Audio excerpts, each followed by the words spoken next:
What is up, guys? Welcome to Focus. My name is Luis Perez, and we have Jacob Rodriguez. welcome. This is our third episode.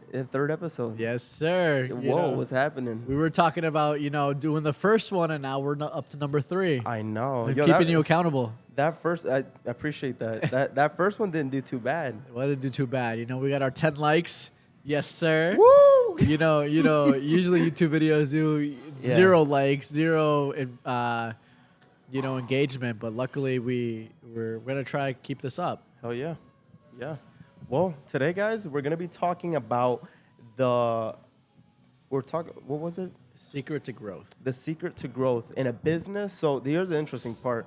Jacob has experience in the real world, and I have experience in the digital world. Yeah. The Matrix. The Matrix, literally. No, but what I mean by that is that family businesses, he's in the business, he's hands-on every single day. And then I had a fitness platform. I grew that platform all the way to 100,000 followers. I know what it takes to get those followers, what you have to do, and then he could tell you what you could do to build the business. Exactly, same thing. So I would love to start with you, Luis, and really give people an understanding of what you did for your social media platform, to growing it from 0 followers to hundreds of thousands of followers and also millions of views. yeah, so the number one thing that I did, I was leaning towards the motivational. So I wanted to motivate people. I wanted to inspire them to go to the gym, to work out, to not be lazy. That was the main reason why I did that page. And then over time it blew up. But the majority of the posts were motivational. Yeah, I posted 2 times a day, every single day for the past 2 years. And that's really the only way that you're going to make it on social media, is literally posting every single day and keeping up with the trends and going crazy. Yeah, I mean, you were super consistent with it. And you were super consistent with what you were posting specifically. Because there's a lot of influencers I see that post one day they're cooking, one day they're a gym person, next day they're giving business advice. You really have to stay to one niche, I think, if you want to be the type of influencer, a successful influencer. What do you think? So honestly, now that I look at it, I'd say yes and no. Okay. Because people want to see sometimes behind the scenes. Because if everyone's always looking at what's happening, like what you're showing them, it's not going to feel too natural. And that's what I wish I did a little bit different, was show a little bit of what I did behind the scenes, like probably like showing my camera or me talking a little bit more. I didn't talk in my videos. It was mainly like motivational stuff, motivational quote, or like the music. Yeah. But to just put a little bit of everything out there while continuing posting that, because the people who are following me are going to go for those videos. Yeah. Crazy. Is it carpet or is your... There you go. Oh, wait, I think it was outside. Is it me? Guys, we're hearing a little technical. Oh, yeah, it's outside. Is it? I think there's a tomahawk coming out over there. Oh, yeah, that's what I feel like hear. this is going to happen more often. Yeah. Wait, So, by the way, if you guys don't know where we're recording, we are recording in Puerto Vallarta, Fairfield. Yes. It is currently 6 o'clock, so almost prime time, and we're getting this shit done for you guys on a Tuesday. Hell yeah. Yes, So sir. we're getting it done regardless. Yeah. So I think that's super interesting. I didn't know that. I didn't think you would say, oh, I wish I would have focused on other genres as well. I think at least the influencers that I see that are big, I feel like they always stick to one thing. And then once they get to a huge amount of followers, then they start expanding to everything, no? But, dude, you know what that does to the audience? Yeah. It starts to form a relationship with the audience, and they start to connect with you more. Yeah. That will get you more engagement. So the more you show people, the closer they get to you, the more they start engaging. That's how you create fans. That's how you create people that are going to stick for the long term. Makes sense. They're going to come back and see those videos that originally pulled them into the page, but there are always going to be other videos. They might not like it, but it's all right. There's going to be other people that might like it, but I'm not going to stop creating that content that you like. That's the whole point. That you want to diversify, keep bringing in. That's what I wish I did differently. But, I learned. But it still worked for me. But I didn't get the engagement that I wanted to. Like, I built a really big following, but I didn't get that relationship with them like I wanted to. Yeah, because I mean, you were also like in your videos. I don't think you were like responding to comments, and I see that's a Yeah, huge thing right now. People engage with their audience, yeah. and they will comment. They will do a video responding to a comment and trying to connect with people. Bro, you should have seen my messages. My Yeah, messages were flooded, and I didn't. It was nothing. in the beginning. It was like there's a few, but dude, when I was just like, yeah, whatever. Yeah. But You know, you live and you learn. yeah, Live and you learn, and we're gonna bring that shit back up. You know, we're gonna start that up again. yeah, we're gonna And, start doing fitness content at Puerto Vallarta in the kitchen, lifting you know, tomahawks. dumbbelling tomahawks, right? Yeah. I think we're at a point where Luis and I are very motivated when it comes to the social media aspect, and I believe that this is our year, and if it's not going to be this year, it's going to be next year. And by January, February, where we're going to 100%. have that big boom. Yeah. And I think we have the correct mindset right now, and we're gonna be putting in that work ethic to be able to give out as much content as you can. And actually, you know, I'm also, you know, the entrepreneur here, work in the business management. Oh yeah, hands on. But I also want to get into the influencing part as well. That's Yeah. something that's super interesting to me. I think that's a great opportunity for me to engage and know more people and meet more people. And it's something that's really always interested me, but I've never really I've never done it. And I told Luis in December of 2023, I'm like, I want to start posting videos on my Instagram. I remember that. And right now I have like 14 videos. But I had 2 back in the day. And so I've been posting 2 a month, and you know, it's something that's gotten me really out of my comfort zone because, you know, there's going to be some haters. There's going to be people being like, "Oh, yeah, that's so cringy, blah blah blah." But at the end of the day, I don't care. I don't Yeah. care what they say. Bro. And I bet that's something you had to deal with every single day while Oh you're yeah, doing your dude. videos. You'll learn to block that. I had so many hate comments, and I didn't give a fuck. But Yeah. dude, it's funny that you mentioned that you want to be in the social media game, but Yeah. you already have been. Yeah. Back in December, remember the first time we started recording you? Yeah. Bro, you did not know how to talk on camera at all. Yeah, imagine a baby walking for the first time. Like even talking for the first Yeah. time. I had no idea how to act in front of a camera. It was the most nerve-wracking thing, and my confidence is 10 times higher than it was back then. Right now, and I've gotten the hang of it. And it's you know, instead of doing 100 tries for the same video, now it takes like 4 or 5 tries, and we'll get the right clip for the video. Yo, and that's a lesson for everybody. Anybody who wants to serve social media and you are scared to put yourself out there, it's repetitive. Yeah, every day you gotta post. You don't have to post every day, but every day get behind the camera and film yourself. Get that nervousness out of that shyness, right? Yeah. The little Get out box of your that comfort you're in. zone. Yeah, the comfort zone. There we go. And that's gonna go into our next topic: getting out of your comfort zone. Yes, sir. You know, just to finish off on the social media part, that's something that I did for myself because I really wanted to improve and get better, and I knew that's something I lacked in was interaction and being comfortable in front of a camera. So that's why I started posting the videos, and that's still something I lack in, but I'm gonna always try to work and get better at it. I just have to become more consistent and more outgoing with that. But our next point was going to be the secret to growth. So, from my aspect, growing from location to locations in the business aspect. So from opening one restaurant, Yeah. what does it take to expand to get to the other restaurant? Exactly. Okay. I don't know if people don't really understand how the restaurant industry kind of works, and it's really hard to kind of know how it works. Opening one restaurant and making sure one restaurant runs well is super easy. One restaurant. One restaurant. Okay. But going from 2 to 3 to 4 to 5 restaurants, that's when it starts to get tricky. And opening your first restaurant, you know, it's pretty good.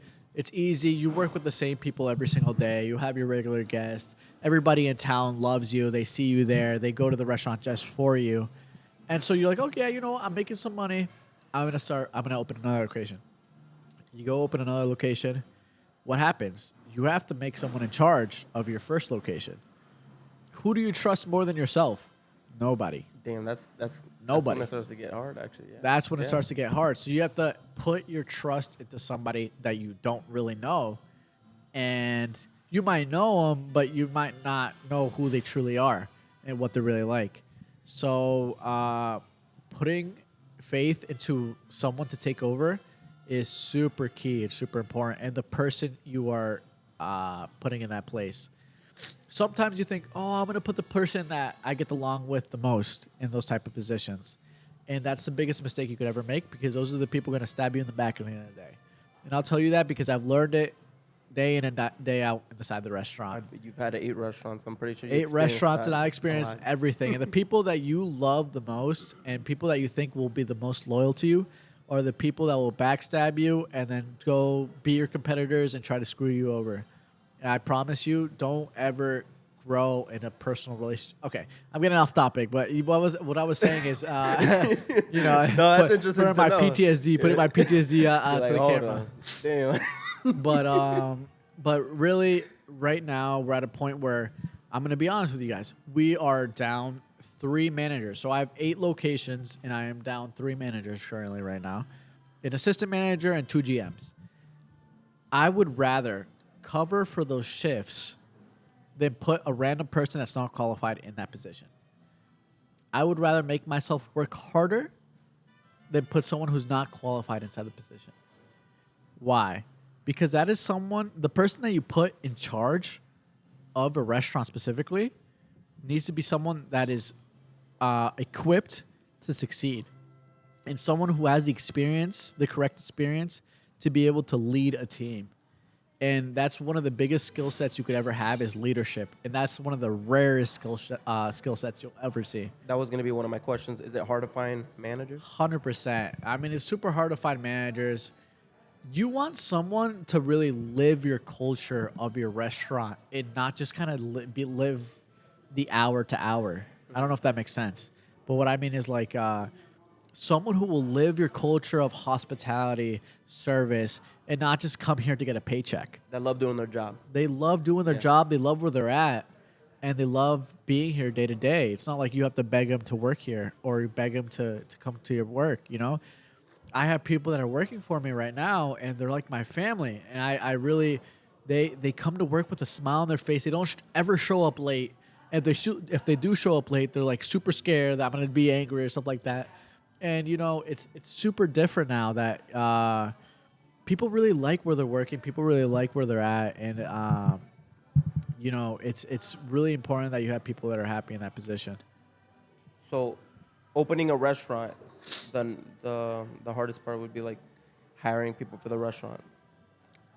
Not hiring getting people, to but get in. hiring the person in charge. Yeah. Okay. Okay. So the leader. I mean, any other position, bartender, server, cook, chef, all those positions could be switched out like this, like this. And we value very much every single person we have in our staff, but at the same time, everybody's replaceable. Everybody's replaceable, and there's a saying that stuck with me that I heard from an entrepreneur that really stuck inside my head, into my heart. Actually, it was my father who told me this. He said, "I don't fire people; people fire themselves." Damn. And that's deep. Well, that is deep. That's deep, And it's true. and it's super they do true. It. They self-sabotage. They self-sabotage.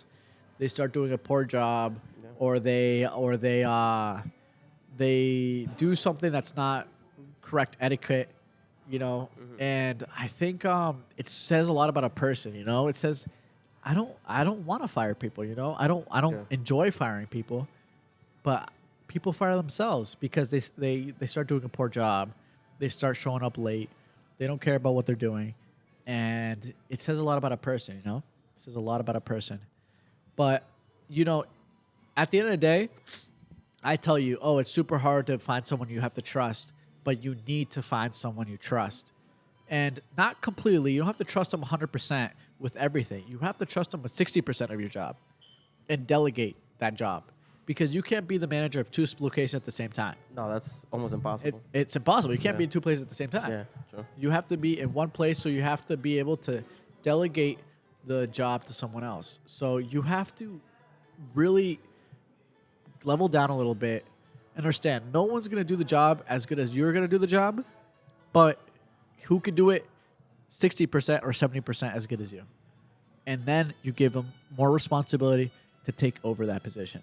And that's who you make a GM, or that's what you want in a GM at the end of the day. So let me ask you something about the restaurant in general. Yeah. Because you said after that first one to get the second one, right? Yeah.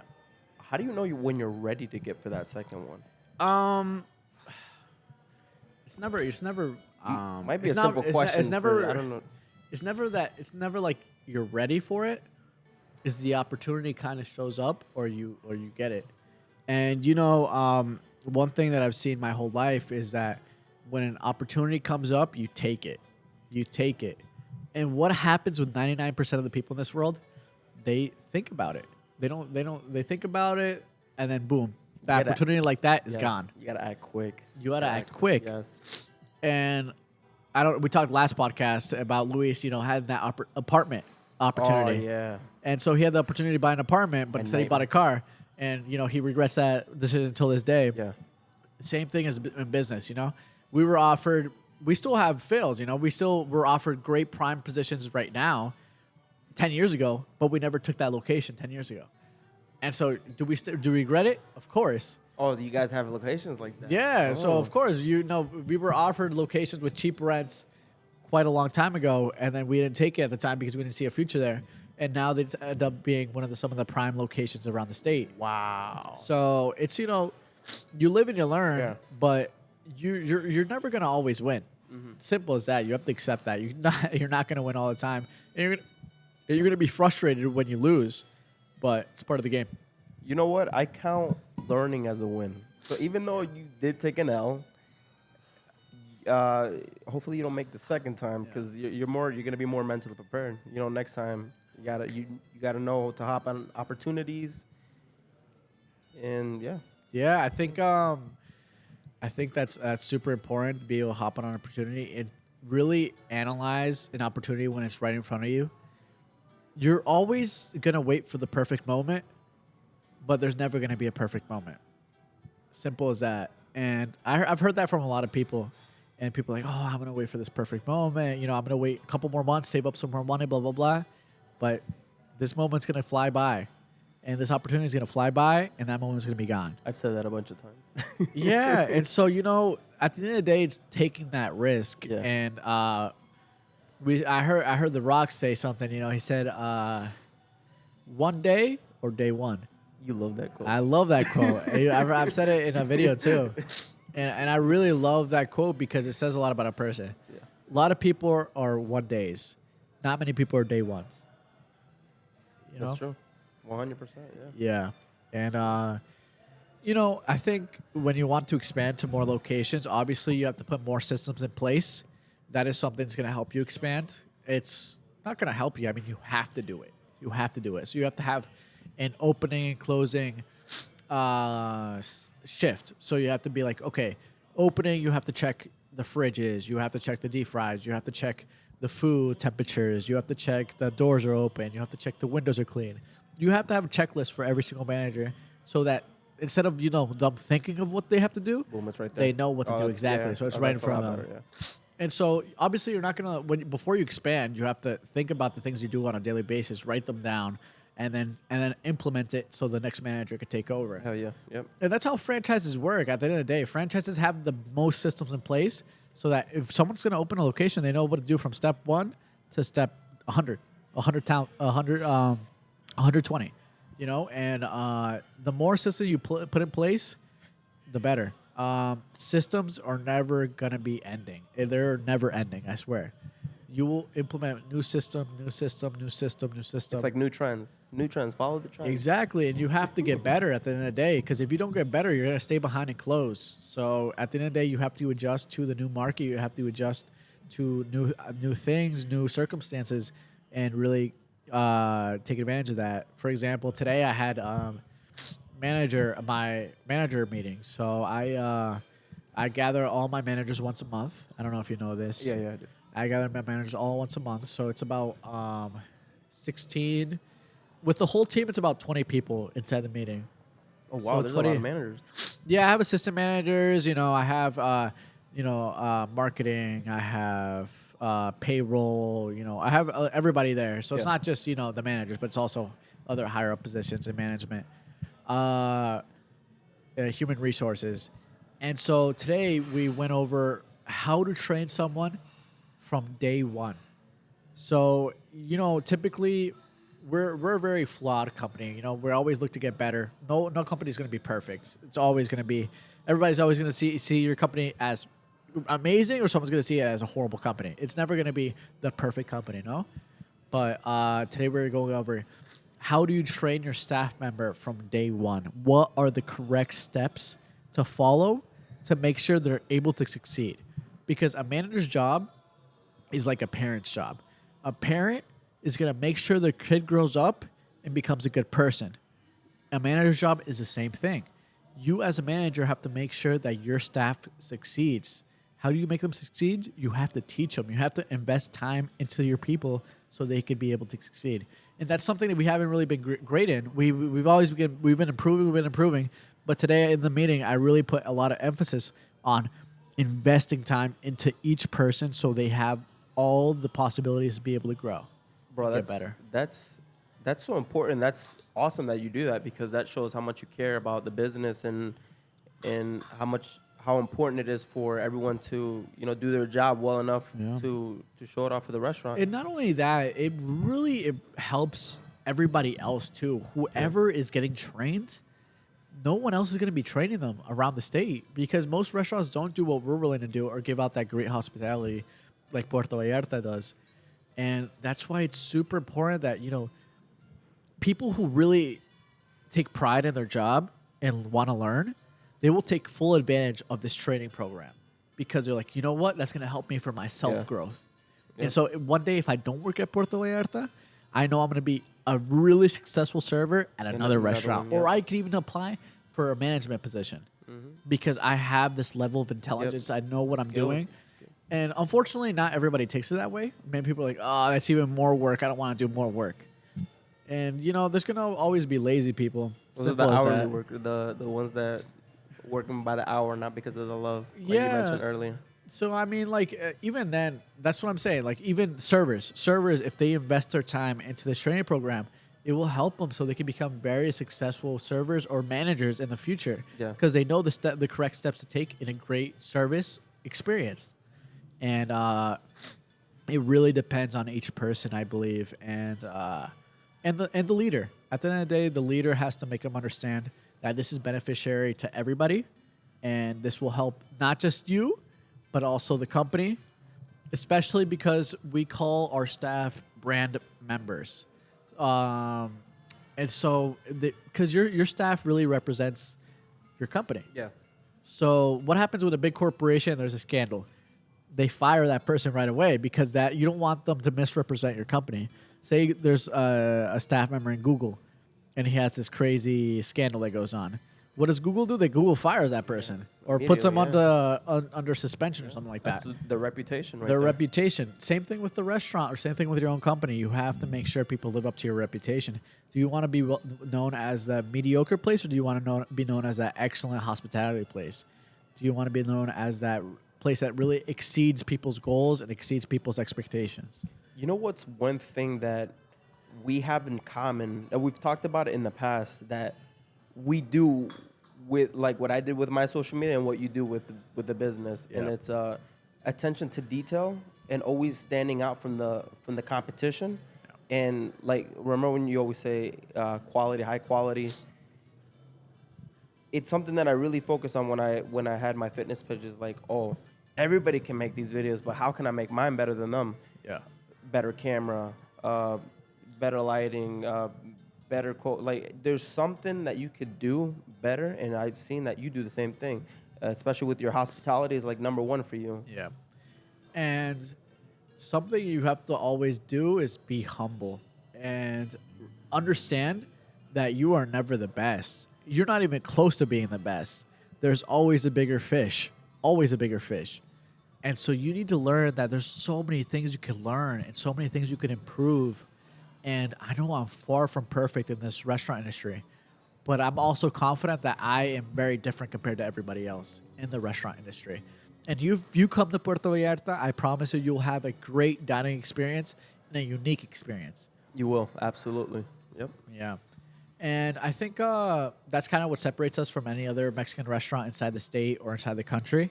And I think we're doing a great job. I think there's so much more room to improve, and we're getting there little by little. But the whole goal is for you to understand that you have to improve and doing the work to get to there. To get there, you know. Absolutely. And I think that's what helps us. I mean, we eventually want to open some locations inside New York, so Long Island specifically, That would and be New awesome. Jersey. That'd be And awesome. then I personally want to, with the company, open more restaurants in probably Florida, California, That's huge. Texas. That's huge. I'm going to go national and then eventually international. So that's obviously the goal. That's the goal I have on my vision board. And I won't stop till I get there. But it's just, the systems you put in place to be able to get there. Those are big goals. Yeah. Whoa. The goal for the company, it's funny because we work with this company called Box 8 based out of New Haven. They're a great company for rebranding companies and everything like that. Shout out to Box 8. The first thing they asked us when we had a meeting with them is, what is your goal? 3 years, in 1 year, 3 years, and in 10 years. So our goal was, money wise. Okay, you're already doing these numbers. How much do you want to do in 3 years? So you're already doing 30 million a year. Okay, in 3 years, I wanted to be doing 60 million in sales. In 10 years, I want to be doing over $100 million in sales. So it's just kind of like they put that into perspective, like, oh shit, like I could do this. Like I could do this. It's not going to be easy, but I could definitely do this. And it's just putting your mind to it. I love that they ask you guys that because that's how they know how serious you guys are about the business. Yeah, and I think there's a lot of people that I'm much younger, so I have a lot of energy inside the restaurant industry. While there's a lot of restaurateurs that are much older, they're 50, 60, 70 years old, and so they don't have the energy to grow anymore. They don't. It's sad. It's unfortunate. It's very rare that you'll see someone that's 70 years old that wants to keep opening restaurants because restaurants are very time consuming. It is, yeah. Restaurants take away a lot of energy. So. Me personally, like when they asked me that question, I grinned. I had a big smile on my face because I'm like, I've been thinking about this my whole life. Yeah. It's like my whole life I've been wanting to expand. My whole life I've been wanting to grow, and it's just finally being able to do it. That's awesome. Yeah. Man. Talked about a lot. We did. How Yeah. much are we at? We're at 28 minutes. Yeah, I think that's a great. I think it was a great length of the podcast. Thank you guys for watching this podcast. Yeah. I think before we completely close this down, because I want to talk. I know the first podcast we kind of mentioned that we wanted to talk about like the business in general, and I kind of want to talk about the Spanish heritage before we leave. Of course. Spanish heritage was a. So it's an event we hosted in Stanford, our Stanford location. It's we call it the Hispanic Heritage Fest. We launched this festival in Stanford where we raised money for the B1C community, which is a charity group that helps Latin or Hispanic people get off their feet. So helps them, they're in tougher situations in life. Just got here from Mexico, just got here from another country, and they don't have any money, they don't have any jobs. Get them involved with society and get them involved with that. So we had vendors participate inside the experience. We had a DJ, blah blah blah, to get people to come to the event and bring their kids and meet all these other vendors. And I think we had a total of 11 vendors or 12, 13 vendors, and we raised a little bit over $11,000. Yeah, that was huge. That was Yeah. awesome. And it was a great success. Restaurant. We were super happy to help B1C and raise this money. And I think it really says a lot about getting involved with the community. I think it's super important to get involved with the community wherever you are at, and wherever your business is at. Your business has to be involved with the community because people work with people they like. So people will dine in with people they like, not with people they don't like. I love that, and I feel like that's it. Whole nother topic, right? No. I feel like that's a great point to end it at. Yeah. But just wanted to talk a little bit about that because that was success. That was a huge success. Yeah. I met a lot of entrepreneurs there, and that was amazing. Yeah. And for any future events or festivals, I highly recommend you guys pop up. especially if you guys have a business, because it's important to network and Yeah. get your business out there and work with other vendors, work with other entrepreneurs, and help each other grow. Yeah. But with that being said, guys, thank you so much for watching. If you watched this Episode far, 3 episode number 3. We'll see you on the next episode. next week. Peace out. Stay focused. Next week. Next week. Thank you guys. Take care.